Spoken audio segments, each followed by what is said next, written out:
Today we're back on the Weber Searwood 600 XL, and we're going to go through all the different cooking modes you can use to really customize your cooks.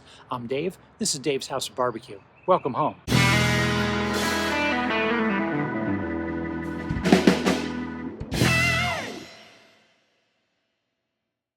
So a little while back, I posted a video that went over the introduction to the Searwood 600 XL. It's the bigger version of their new pellet grill, basically their third attempt at it. They had the smoke fire, and now this is the newer version that tries to fix some of those problems. If you want to watch that video, I'll link to it up here somewhere. I just went through basic what I loved about it and how it actually cooked, how it delivered on my first cook. Today, what we're going to go over is the different cooking modes that you can use to customize your cooks on the Searwood. There's three basic cooking modes on here. There's smoke boost, which is just that. It cooks at 180 degrees and it gives you more smoke. So if you really want to try to get that good smoke ring or get a stronger smoke flavor, that's what you'd use for it. Then there's manual mode, which is designed to cook with the grill lid open. And that just has settings from 1 to 10. 1 being the coolest, 10 being the hottest temperature. And that's for like searing things and grilling burgers and steaks and chicken, things like that. And then there's just the regular pellet grill mode that all pellet grills have. You can set the temperature between 200 and 600 degrees, and that's for everything from smoking a brisket to, baking a cake to broiling some potatoes, whatever. You can set it to any of those temperatures. You can even get up to 600 and do some pretty decent searing on that. A couple other icons on the control center. You got a Bluetooth icon up here. That obviously tells you it's connected to Bluetooth, so if you're just in the general area, you're not connected to Wi-Fi, your phone will still pick up a signal. There's also the power signal or power button down here at the bottom. When you're all done, you want to shut down, you just kind of press the control knob and get all the way down so that it's underlined, and when you press it in, it'll start shutting down the grill. It takes about 15 minutes to do that for it to cool down and everything. Also down here at the bottom, you can see the current temperature of the probes, and it also tells you whether you have alarm set or not. You see that little bell next to each one.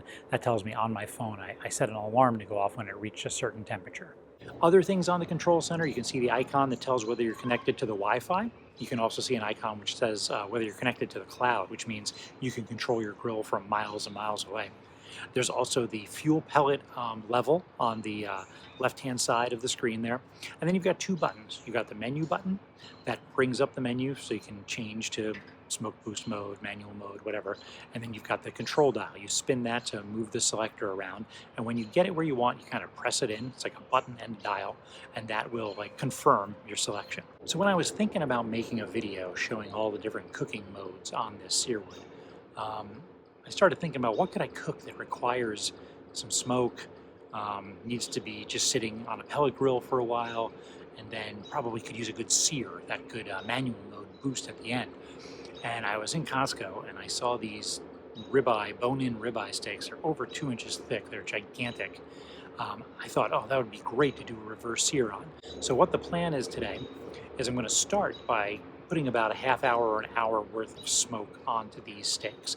I have it set to smoke boost mode, and I'm just going to let them kind of coast at 180 degrees, absorb as much of that smoke as they can for probably, about an hour.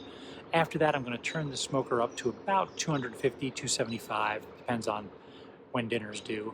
And I'm going to let them get up to temperature. About 120, 115, 120 degrees is my aiming point.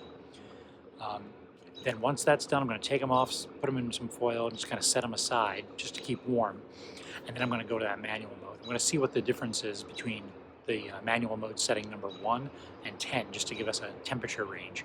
But I think I'm going to go up higher to that 10 range, and then I'm going to really sear these things off at the end and bring them up to that final medium rare, medium temperature 135-ish that I'm looking for. So before we start this cook, make sure that you subscribe to my channel, hit that little bell so you get notifications every time I make a new video. Give me a thumbs up too, that way YouTube knows that you like the video. All right, so I turned this on to smoke boost mode. It took about 10 minutes to get up to the 180 degree temperature, so that's not bad at all. Producing a lot of smoke. You can see in this video here, it's rolling out of here.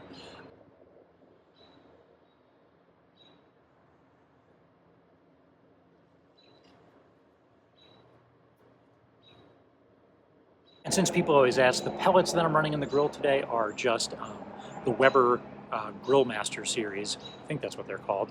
They're just basically like a competition one. They've got like hickory and maple and apple, like everything all mixed together. So it's kind of just like a middle of the road pellet. So once I got up to that 180 degrees, I put my 2 giant steaks on there. I made sure to put my temperature probes somewhere in the middle of the steak so I can get a good reading of what the internal temperature is. And I'm going to set these temperatures for 120 degrees. I want to get an alert when it gets to 120 degrees, because at 120, that's when I want to take them off and start getting that manual mode on. Now, I'm going to try to do about maybe 45 minutes to an hour, half hour to an hour of smoke, depending on how fast the temperature is rising. Once I get about an hour, I'm not going to do any more than that because I really don't want super smoky steak. I just want to kind of see if it adds to the flavor. Once I was done with smoke boost mode, I turned the temperature up to about 290. Now, these are thick steaks. It still took about an hour and a half, almost hour 45 minutes to get these up to that 100 degree temperature that I was looking for. Once I get up to that 100 degree temperature, I'm going to put them in a pan, cover with some foil just to kind of keep them warm.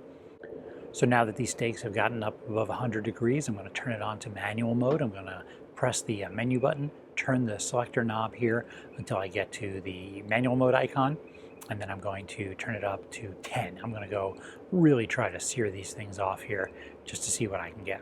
So when you get into that manual mode, there's no vents or anything you have to open up. The way it's designed is the burn pot, the heat goes really hot right above that, but then there's also a baffle that directs the flame either direction. So the entire cooking grate should be at or close to that temperature intensity that you want. So you could, do 2 dozen burgers on this thing at one time. You can see here the surface temperature seems to be pretty good. It's only, 5 or 10 degrees difference as I go around here. So that's a pretty uniform heat, which is really super cool for searing off a bunch of meat.